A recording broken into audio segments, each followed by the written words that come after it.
Salve Maria Imaculada e viva Cristo Rei! Aqui Tiago Bruno, missionário e jornalista católico, para o canal Católicos de Verdade. Hoje é dia 18 de agosto, a Palavra de Deus ela está no Evangelho de São Mateus 19, do 3 ao 12.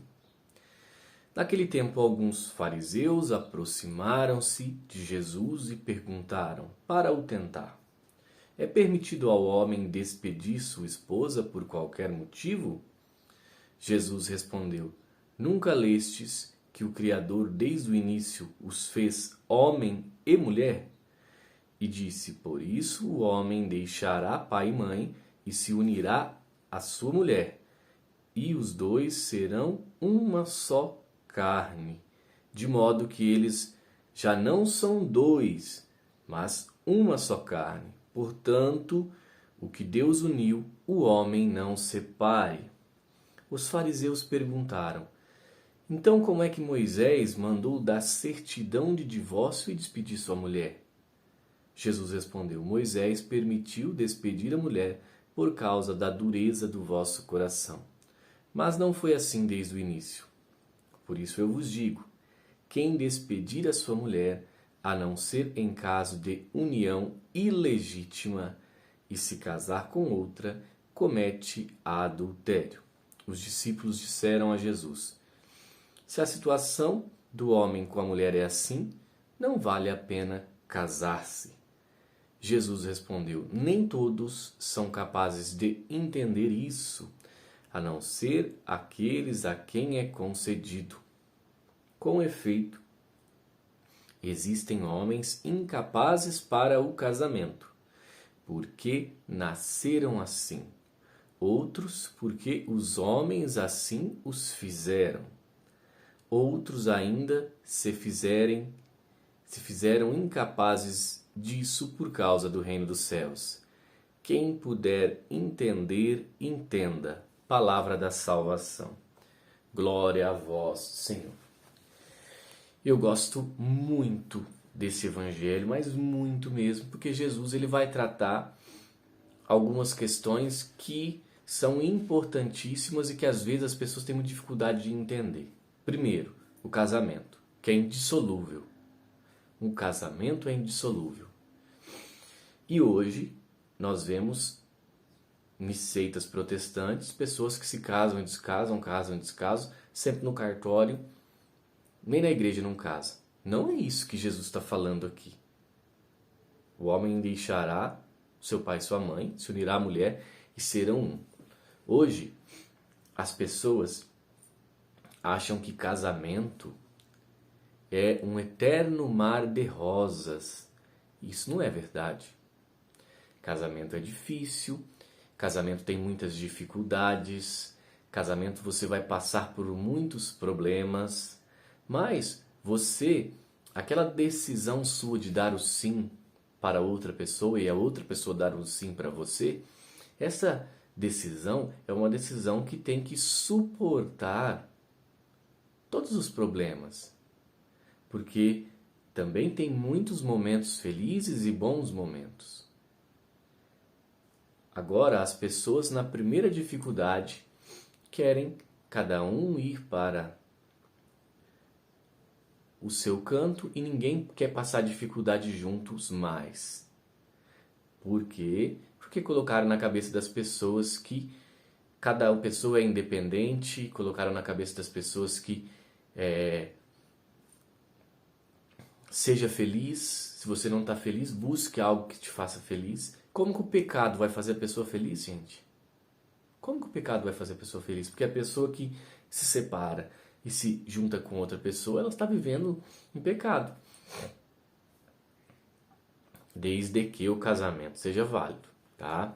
Existem uma porção de situações que podem não fazer esse casamento um casamento verdadeiro. É isso que a igreja faz quando ela declara a nulidade. Ela diz que aquele casamento não foi um casamento verdadeiro, por isso a pessoa está livre para se casar verdadeiramente, tá? Não é, então, um cancelamento, né, uma anulação do casamento. A igreja considera o casamento como que não foi válido, Tá. Outra questão importante é o que Jesus fala no final do Evangelho. Algumas pessoas não têm vocação para o casamento. Outras, os homens fizeram que não tivesse vocações para o casamento. E outras quiseram doar sua vida ao reino de Deus e por isso não se casaram. Olha o celibato do sacerdote aqui. A gente pode entender a questão também homoafetiva. Por isso que a igreja diz que aqueles que têm essa tendência devem viver a castidade. Isso é muito claro. Só não vê quem não quer. Mas eu preciso trazer também. Se a gente ficasse comentando, falava 15 minutos, 10 minutos só desse assunto, né? Saiu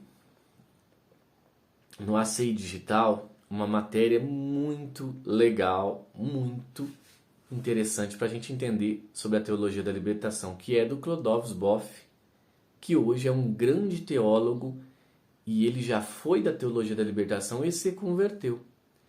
Esse teólogo da libertação, Clodovus Boff, diz que pôr o pobre no lugar de Jesus esvaziou as igrejas.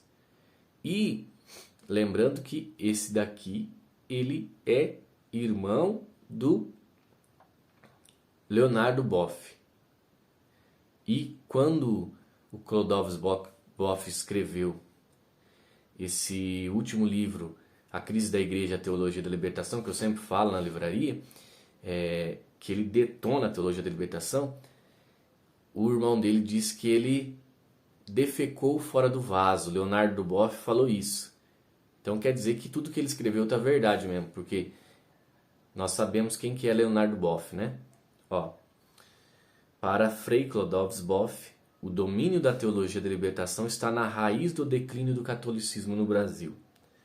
Boff sabe do que está falando. Até 2007, o religioso da Ordem dos Servos de Maria foi um teólogo importante da teologia da libertação. Ainda não tão famoso quanto seu irmão Leonardo. Foi nesse ano que Clodovus Boff publicou o artigo Teologia da Libertação e Volta ao Fundamento, em que acusa os teólogos da libertação de pôr o pobre no lugar de Jesus Cristo como centro. O que a gente sempre fala, né?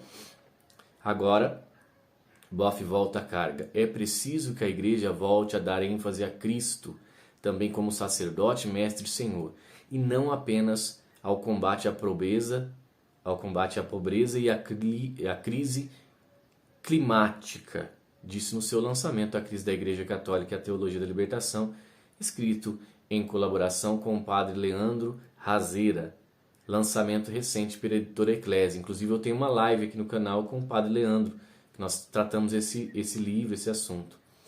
São pautas importantes, mas sem beber de Cristo, que é a fonte, tudo seca, tudo morre.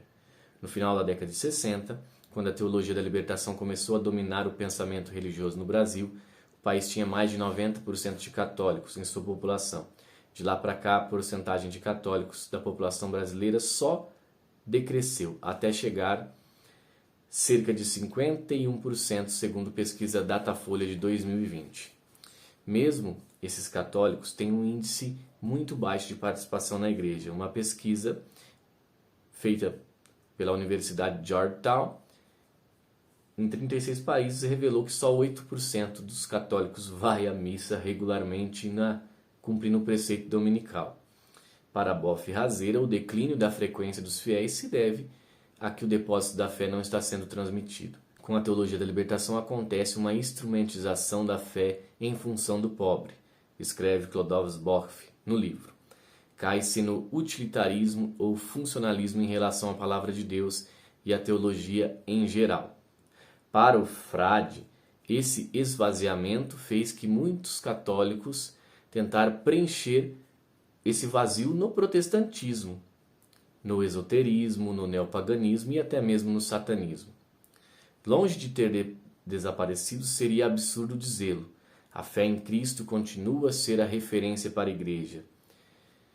A crise da Igreja Católica é a falta de fé, ideologias e o mundanismo. Mas a pergunta decisiva é se a fé em Cristo é a sua permanência central, principal e determinante. Não se trata, assim, de a igreja afirmar a centralidade de Cristo apenas em termos formais e teóricos, mas de afirmá-la existencial e operativamente, como sendo o coração pulsante de toda a sua vida e ação, comenta o Frei. Afirmar doutrinamente a primazia de Cristo na igreja custa pouco, diz o frade. Afirmar, porém, de modo existencial que Cristo é o centro absoluto da igreja, custa e muito. Custa o coração e a alma, quando não custa lágrimas e quiçá sangue. No livro, Clodovs fala sobre como colaborou com a teologia da libertação durante os pontificados de Papa João Paulo II e do Papa Bento XVI. Para ele é necessário que a teologia da libertação seja repensada tendo Cristo como centro e não o pobre, para que seja oportuna, útil e necessária, como foi dito pelo Papa São João Paulo II na sua carta aos bispos brasileiros em 1986. As críticas à teologia da libertação afastaram os irmãos Clodovs e Leonardo. Leonardo deixou a igreja e casou-se e é professor aposentado. Clodovs vive como frade em Rio Branco, no Acre. Mas essa é a realidade. E hoje a teologia da libertação que nós temos ainda tem o centro, o pobre, no lugar de Cristo. Se um dia nós vamos ver essa remodelização da teologia da libertação para colocar Jesus no centro e daí tratar a caridade ou a ajuda humanitária como segunda opção ali, terceira opção de prioridades, não sei se um dia isso vai acontecer, porque normalmente os padres que são adeptos da teologia da libertação são extremamente radicais. É só ver o que aconteceu no 15º Intereclesial das SEBs, que é a base da teologia da libertação. Aconteceu tudo menos catolicismo. Então eu acho muito difícil, mas muito difícil, praticamente impossível, que o pessoal da teologia da libertação se converta. Eu acho muito difícil. E que mudem o seu pensamento. O Frei Clodovs Boff é totalmente uma carta fora do baralho ali, porque ele se converteu entendendo e estudando. Mas esse pessoal aí que fez o que fizeram no Encontro das SEBs, eles estão completamente, transformados por essa mentalidade da libertação. Então esses daí não vão se converter nunca. Mas esta é a verdade. A igreja se esvaziou porque colocaram o pobre no lugar de Cristo. Salve Maria Imaculada, viva Cristo Rei, e um beijo grande dentro do seu coração.